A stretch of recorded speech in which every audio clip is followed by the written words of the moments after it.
At this moment, what appears before our eyes is a herd of Corythosaurus, and these few little ones are the children of the leader of this herd. Their father spat out a mouthful of grass for them, and the little ones immediately scrambled for it. The weakest, Kichi, was even kicked away. He went to his big brother Kenzie, hoping to snatch a bite, but was pushed aside with one mouth. Then he saw another pile of grass by the nest. Using all his strength, he crawled over to it, but before he could eat more than 2 bites, a Trudon appeared behind him. Completely unprepared, he was grabbed and carried away in its jaws. The Trudon fled as the Corythosaurus herd scattered in panic. Fortunately, his father appeared in time. With nowhere to run, the Trudon threw Kichi aside, tearing his ear in the process. Terrified by his father's angry roar, the Trudon ran off. For the first time leaving the nest, Kichi was filled with curiosity about the world around him. Even though he was covered in dung by his father, he still looked extremely excited. He wanted to make friends with the mouse, and showed no fear even in front of a massive ankylosaurus.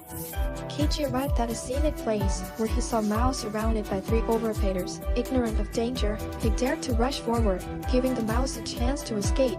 Angered, the oviraptors chased after him, but at the critical moment his mother appeared and saved him. Covered in dung, he was carried back by his mother, and his strange smell made his siblings dislike him even more. As time passed, Kichi grew day by day.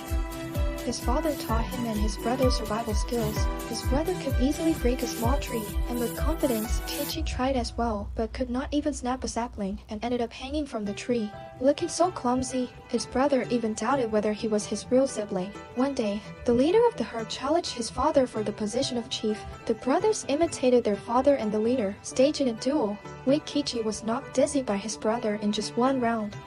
One day while playing by the river, Kichi met the beautiful Nini. The two looked into each other's eyes, and Nini was deeply attracted to the hole in Kichi's ear.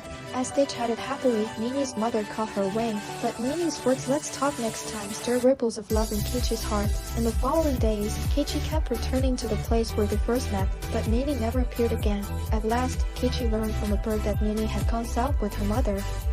Longing to see his beloved again, he hoped his herd would migrate soon. Before long, the migration time arrived. At his father's call, tens of thousands of Corythosaurus began their journey. As evening fell, dark clouds gathered, and danger approached with the storm. At the leader's command, the herd entered the forest in search of shelter. Suddenly lightning struck the treetops.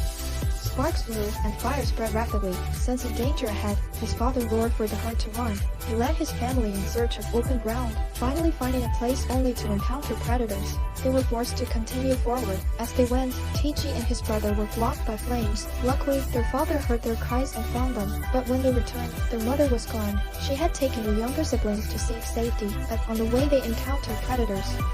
She cried out for help, and hearing her, the father ordered the brothers to wait while he went to her aid. But not long after he left, a carnivorous dinosaur appeared before the 2 brothers. Terrified, they hid under a tree. At that moment, one of them was literally on the tip of its tongue. At the critical moment, their father charged in and knocked the predator over, but he was no match for it. The brothers watched helplessly as their father gave his life to protect them. When the fire finally burned out, the brothers crawled out from under the tree. They left the forest and met the leader of a new herd, joining the migration once more. And there Kichi saw his beloved Nini again. This reunion filled him with excitement, yet danger was once again approaching.